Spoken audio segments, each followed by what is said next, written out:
My name is James Rohn, and what I'm about to show you is the moment a billionaire walked past 300 powerful people just to say 2 words to the one man everyone had ignored all night. Nolan Adler stood in front of his closet for nearly 10 minutes that evening, staring at a navy blazer he hadn't worn in years, wondering if going back would only remind him of everything he never became. He wasn't a chief executive. He wasn't featured in any alumni newsletter. He was simply a quiet, single father who spent his days shaping the acoustic environments of old performance spaces instead of chasing headlines, a man who preferred the silence of an empty concert hall to the noise of a crowded room. But something pulled him toward that rooftop anyway, some quiet curiosity about the people he once knew, and so he went. The venue was a glass-walled terrace overlooking Lake Michigan, strung with warm amber lights, its railing lined with people who had spent 20 years building empires. Nolan walked in wearing that old blazer, fabric slightly worn at the cuffs, and felt instantly out of place among tailored suits and designer watches. Former classmates greeted each other with loud laughter, comparing companies, comparing houses, comparing lives measured in numbers. A man near the bar boasted about his 3rd vacation property. A woman by the railing described her husband's yacht renovation. Nolan simply found a quiet spot near the far end of the terrace and watched the city lights reflected on the water, content to be forgotten. It didn't take long before someone noticed him. A former classmate named Trent Kimmel approached with a glass of scotch, his tone dripping with nostalgia laced with mockery.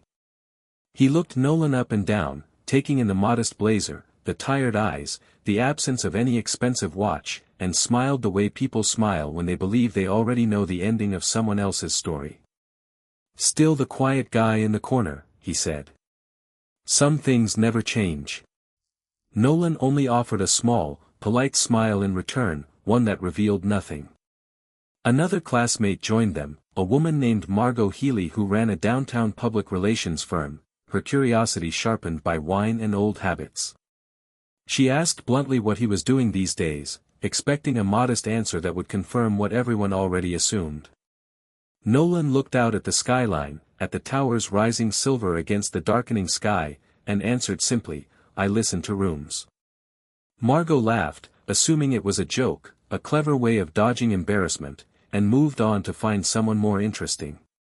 Nolan let her walk away without correcting her, the way he had let so many people walk away with their assumptions intact for years. When the slideshow reached his photo, it showed almost nothing, a blank line where a company name should have been, and a few classmates exchanged amused glances. He didn't mind. He clapped along as slide after slide praised chief executives and senior partners, genuinely glad for people whose paths had simply carried them somewhere different than his own. He had no idea that in a matter of minutes, everything this rooftop believed about him was about to be shattered. Stick around, because what happens next changes the entire story. Trent straightened his jacket and smoothed his hair, already rehearsing an opening line, certain that a woman of such stature would naturally gravitate towards someone with his standing. But what none of them knew, what none of them could have imagined standing on that rooftop sipping champagne, was that Nolan Adler had turned down more than a dozen offers from major cultural institutions over the years.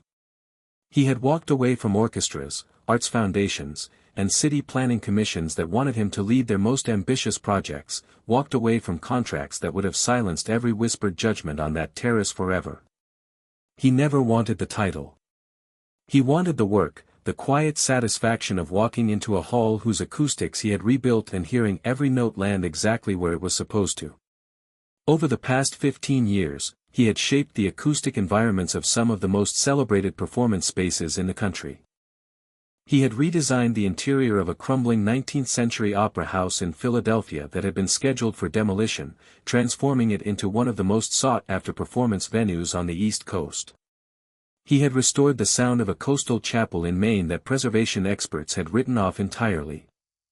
Audiences traveled great distances for the experience of hearing music inside spaces Nolan had touched, and not one of them ever knew his name. Every contract he signed carried the name of his small firm rather than his own, a deliberate choice made early in his career after watching colleagues chase recognition at the expense of the work itself.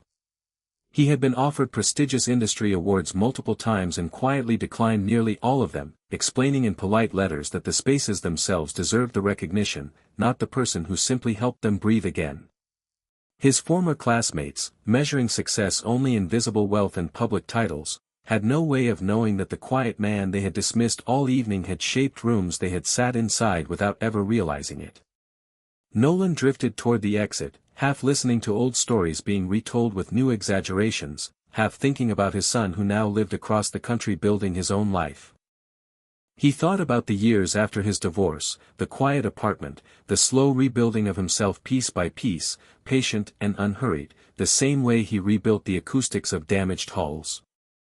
He thought that perhaps this reunion had been a mistake, that he did not belong among people measuring worth in square footage and stock options.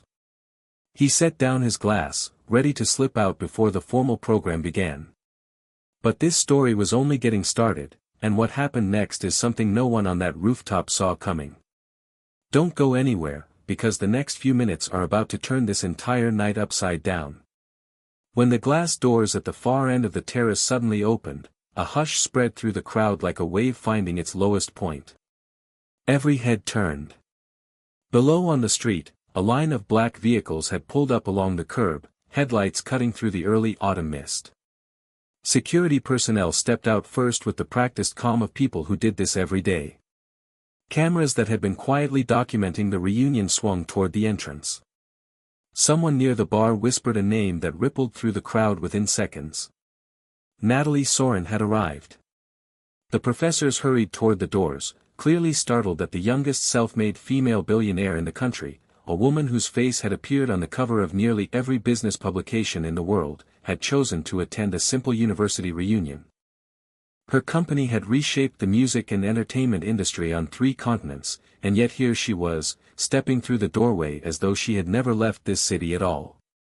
She wore an elegant midnight blue gown that seemed to absorb the light around her, simple and commanding at once. Photographers who hadn't been invited but somehow appeared anyway began snapping pictures from the doorway.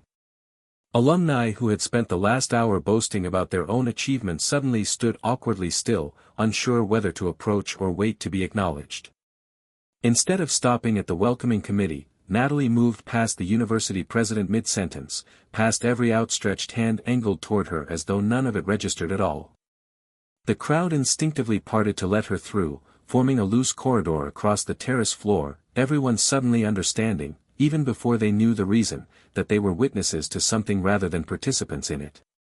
Her gaze had already found what it was looking for near the railing on the far side of the terrace, where a man in a worn blazer stood quietly apart from the crowd.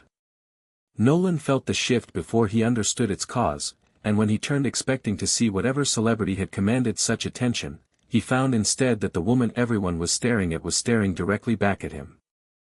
She crossed the terrace floor without hesitation, her heels clicking against stone in the otherwise silent night, past astonished professors and stunned classmates who parted instinctively to let her through. She stopped only inches away from him, close enough that he could see her composed public expression begin to crack at the edges, her eyes already glistening with tears she had clearly been holding back since she walked through the door. Then, in a voice soft enough that only he was meant to hear, though the silence carried it further than she intended, she spoke 2 words that would change everything anyone in that room thought they knew about both of them. If you want to find out what those 2 words truly meant and why they changed everything, make sure you're subscribed, because this story is only just beginning.